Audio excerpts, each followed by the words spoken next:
আহমদ কাদিয়ানির সেনাতর আসইবু তাই মানুষরে কত উন্নত ভাবে গুমরা করার চেষ্টা করতরা তারা মরকজ আনো লন্ডন ইয়া নাসুর লন্ডন তারার মরকজ হন তাকে আস্তা দুনিয়াতে হন তো ইন্টারনেটের যুগ আমরা বরাহর মধ্যেও কিছু ওরকমের মানুষ সকল আসই যারা হদিস পর্যন্ত মানে না আল্লাহ রসুলের হদিসে ইনকার করে তারা মুনকিরিনে হদিস আর উলামায়ে কেরাম হলে পরিষ্কার ভাবে বয়ান করছেন যে হদিস মানত না হদিস রে ইনকার করব হে মুসলমান থাকতে পারতো না হে মুসলমান নাই কিন্তু এরাও আমরা সমাজের মধ্যে আসল মুসলমান নামে পরিচিত আর এরা মানুষের বিভিন্ন ধরনের সন্দেহের মধ্যে নিয়া গ্রেফতার করার চেষ্টা করে এই কারণে আমরা সতর্ক থাকার দরকার আছে আইলো এটা গুমরাহ হন জন্ম লইলেইছই গুমরাহি খালি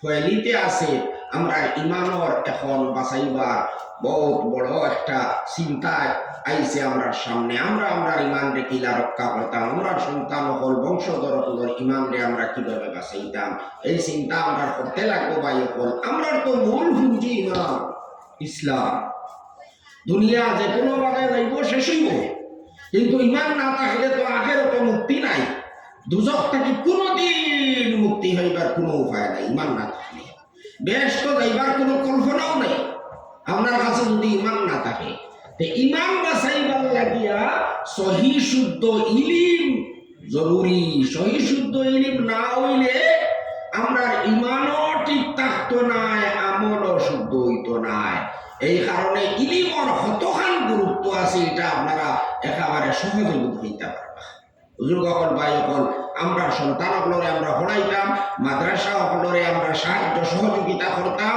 আর উলামায়ে কেরাম সকলের লগে আমরা সম্পর্ক রাখতাম উলামায়ে কেরাম সকল থেকে যদি আমরা দূরে সরিয়ে যাই গিয়া গুমরাহ হলে আইয়া আপনারে বেঈমান বানাইতে সময় লাগতো না আল্লাহ বাঁচাউকা হেফাজত করুকা এখন এই সহি শুদ্ধ ইলিম উলামা হলর হক্কানি উলামা হলর কাছে পাইবা এরার কাছে যদি আপনারা এরার লগে সম্পর্ক রাখুন না উঠা বসা করুন না তাহলে গুমরাহ হলে আপনারা কই থেকে কই নিবা আপনারে গুমরাহ করতে তারা সময় লাগতো না এই কারণে উলামায়ে কেরাম হলে হাদিস হিসাবে যদিও বয়ান করা হয় কিন্তু আমি উলামার কৌল হিসাবে আপনার সামনে একটা উলামায়ে কেরাম হলর নসিহত তুলিয়া ধরবার চেষ্টা করব উলামা হলে কইতরা যে কোন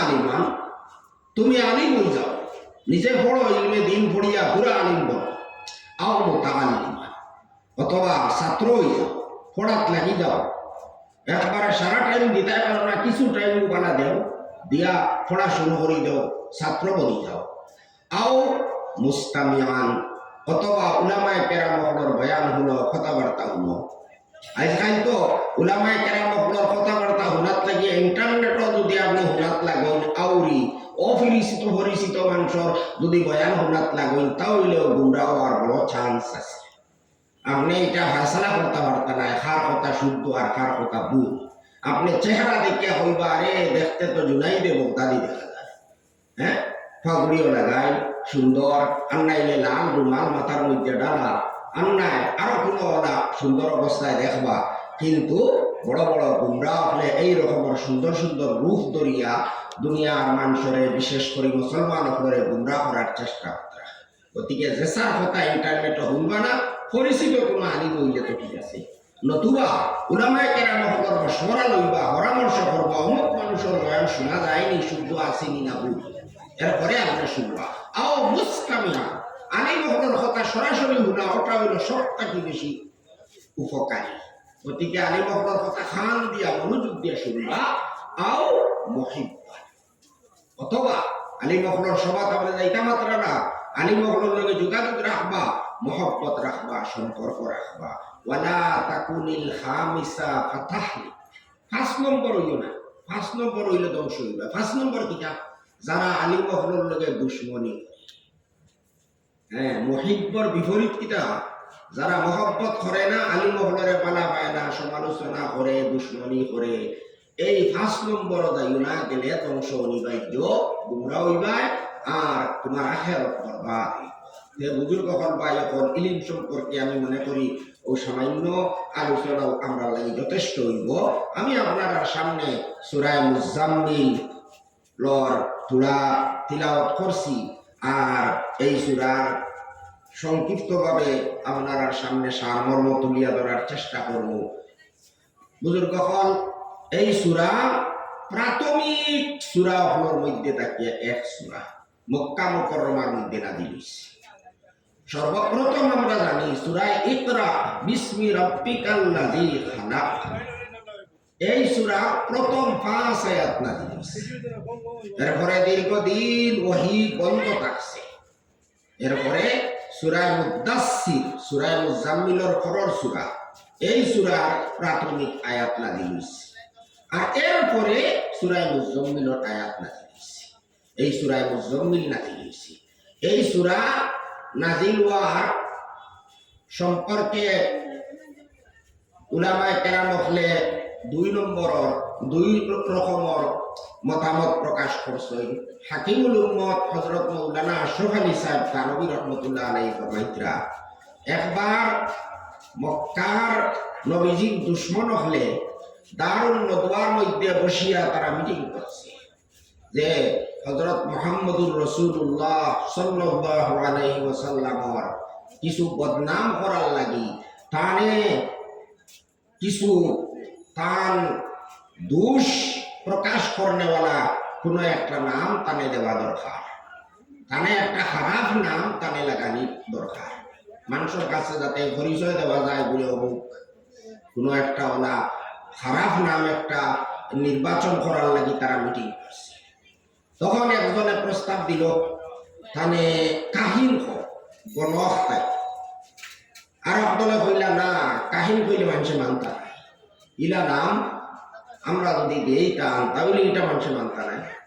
এরপরে কইলা তানে মজনুন পাগল, বলে পাগল হে মানবো, এত বড় বুদ্ধিমান মানুষ সারা দুনিয়ার মানুষের মক্কার মানুষের টানে কয়লা কাটছি আইজো মানুষে চিনে, তুমি পাগল কইবা আর মানুষ মানি নিবা না?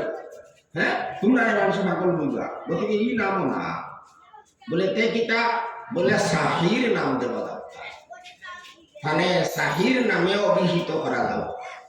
তখন একদলে কইলা না জাদুকর তো তাই নাই, মানুষের ওইটাও মানতা নাই। পরে কইলা না মানে জাদুঘর নাম দিলে ঠিক আছে, কারণ তাই তো বন্ধুরে বন্ধুর তাকে পৃথক করি যায়, বাপ তাকি ছেলেরে ছেলে তাকি বাপরে পৃথক করি যায়। একজন মুসলমান হয়ে গেল, তার পরিবারের সারা তার দুশ্মন হয়ে গেলা, গতিকে তানে এই নাম দেওয়া যায়, সাহির নাম দেওয়া যায়। এখন তারা তো আল্লাহ রসুলের নাম রাখি রইলা সাহির মানে জাদুঘর, নাউজুবিল্লাহ মিন যালিক। তখন নবীজি বড় দুঃখিত হইলা, বড় চিন্তিত হইলা যে সমাজের মধ্যে তানে বদনাম করবার লাগিয়া বড় বড় নেতা হলে বইয়া দারুণ নদওয়ার মধ্যে এখান তারা পার্লামেন্ট হাউস ঘর বইয়া মিটিং করছেন, করিয়া নবীজির ওলা একটা খারাপ নাম তারা নির্বাচন করছে।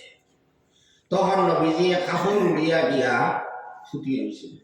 আল্লাহ পাকে নবীজিরে খুশ করার লাগিয়া মায়ার সুরে মহব্বতর সুরে যে নবীজি কাপড় উড়িয়া ঘুরতিস, ও কারণে নবীজিরা ডাক দিতে সময় কইতরা ইয়া আইয়ুহাল মুজাম্মিল, নয়া এক নাম আল্লাহ দিলা যে তাই কাপড় উড়িয়া ফুটিস, ও হিসাবে হে বস্ত্রাবৃত, কাপড় দিয়া নিজের শরীরকে যাই ডাকি লইছ, কাপড় উড়ি লইছ যাই, চাদর উড়ি লইছ যাই, হে চাদর উড়নেওয়ালা ব্যক্তি কুমিল লাইলা।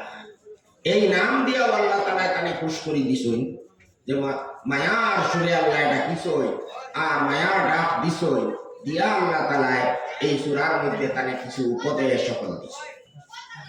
অন্যান্য উলামায়ে কেরাম হলে কইরা যখন প্রথম অবস্থায় নবীজির কাছে ওহী নাযিল হইছে, জিবরাইল আলাইহিস সালামের লগে সাক্ষাৎ হইছে, আর ওহীর যে গুরু দায়িত্ব এটার কারণে নবীজি বড় চিন্তিত হইছে। এত কঠিন দায়িত্ব, এত ভারী দায়িত্ব আমি কিভাবে পালন করব? নবীজি এত বেশি চিন্তিত হইছেন, এত বেশি টাইম প্রভাবিত হইছেন, আর তার একবারে দিলে খাওয়া আরম্ভ করে দিছে। ওলা অবস্থা অবস্থা হয়েছে, শেষ পর্যন্ত কি আপনার ঠান্ডা লাগছে, শীত লাগছে, বাড়িতে গিয়া তার বিবি হযরত খাদিজা রাদিয়াল্লাহু তাআলা আনহারে বা বাড়ির আর অন্যান্য মানুষরে কইছেন জাম্মিলুনি জাম্মিলুনি, আমারে কাপড় উড়াও, আমারে কাপড় উড়াও, আমারে চাদর উড়াও। এইভাবে খোয়ার পরে কানে চাদর দেওয়া হইছে, চাদর উড়ানি হইছে। চাদর উড়ার অবস্থায় আল্লাহ পাকে নবীজিরে সম্বোধন করছেন, মায়ার সুরে কইছেন ইয়া আইয়ুহাল মুজাম্মিল, হে চাদর উড়নেওয়ালা, চাদর দিয়া নিজের শরীরে ঢাকনেওয়ালা, বস্ত্রাবৃত, কুমিল লাইলা ইল্লা কালিলা, আপনি দাঁড়াও, আপনি সারা রাত দাঁড়াইয়া ইবাদত করো, নামাজ পড়ো। কুম কুমর অর্থ হইল দাঁড়াও। কিয়াম শব্দটা কি এটা আইছে, কিয়ামর মানা দাঁড়ানি। নমাজের মধ্যে যেটা রুকু আছে, সুজদা আছে, কিয়াম আছে, এইগুলা ফরজ। গতিকে এখানে কিয়াম হইয়া পুরা নমাজ বুঝানি হইছে। আপনি নমাজ কুমিল্লাইটা সারা রাত নমাজ পড়ো। প্রথমে তো কই দেব হইছে সারা রাত নমাজ পড়তে থাকো। নমাজের মধ্যে কোরআন শরীফ পড়ো, যা নাজিল হইছে, এই সময় তো সামান্য নাজিল হইছে, এই সামান্য অংশরে বারবার পড়িতে থাকো নমাজের মধ্যে। কুমিল্লাইলা ইল্লা কালিলা, এরপরে আল্লাহ পুরা হালকা করে দিছেন, না ইচ্ছা সারা রাত লাগতো না, একটু কম, ইল্লা কালিলা, সামান্য সময় বাদ দিয়া আপনি সারা রাত নমাজ পড়ো, নমাজের মধ্যে কোরআন শরীফ পড়ো, অর্থাৎ তাহাজ্জুদের নামাজ পড়ো।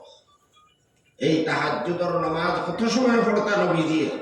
নিসফাহু আউল কুসমিনহু কালিলা আও জিদ আলাইহি, অর্ধেক রাত পর্যন্ত আপনি নামাজ পড়বেন, অথবা অর্ধেক রাত তাকিয়া একটু কম, অর্থাৎ কম পক্ষে রাত্রে 3 ভাগ করিয়া 1 ভাগ করবেন। আও জিদ আলাইহি, অথবা অর্ধেক রাত তাকিয়া একটু বেশি, অর্থাৎ 3 ভাগ করিয়া রাত্রে 2 ভাগ পর্যন্ত, বেশটা কি বেশ। এই তিনটা অপশন দেওয়া হয়েছে নবীজিরে, এখতিয়ার দেওয়া হয়েছে যে আপনি রাত্রে হয়তো 2 ভাগের 1 ভাগ পর্যন্ত তাহাজ্জুদের নামাজ পড়িবা, নতুবা অর্ধেক রাত পর্যন্ত তাহাজ্জুদের নামাজ পড়িবা, আর নতুবা কমসে কম 3 ভাগের 1 ভাগ পর্যন্ত আপনি তাহাজ্জুদের নামাজ পড়িবা। আর নবীজির উসিলায় সাহাবায়ে কেরামহলেরও এই নির্দেশ দেওয়া হয়েছে যে তুমি তাই বলা রাত্রি উঠিয়ে তাহাজ্জুদের নামাজ পড়িবা। সুবহানাল্লাহ। এই আয়াতের দ্বারা অনেক উলামায়ে কেরাম হলে কইতিরা যে তাহাজ্জুদের নামাজ প্রথম অবস্থায় ফরজ হইছে নবীজির উপরে, আর সাহাবা হলের উপরেও ফরজ আসলো, নবীজির উপরেও ফরজ আসলো, এখনো পর্যন্ত 5 ওয়াক্তের নামাজ ফরজ হইছে না। এর আগে তাহাজ্জুদের নামাজ ফরজ করিয়া দেওয়া হইছে, নবীজির লাগিয়াও ফরজ আর মুসলমান হলের লাগিয়াও ফরজ। এই মতটা হইল অনেক উলামায়ে কেরাম হল।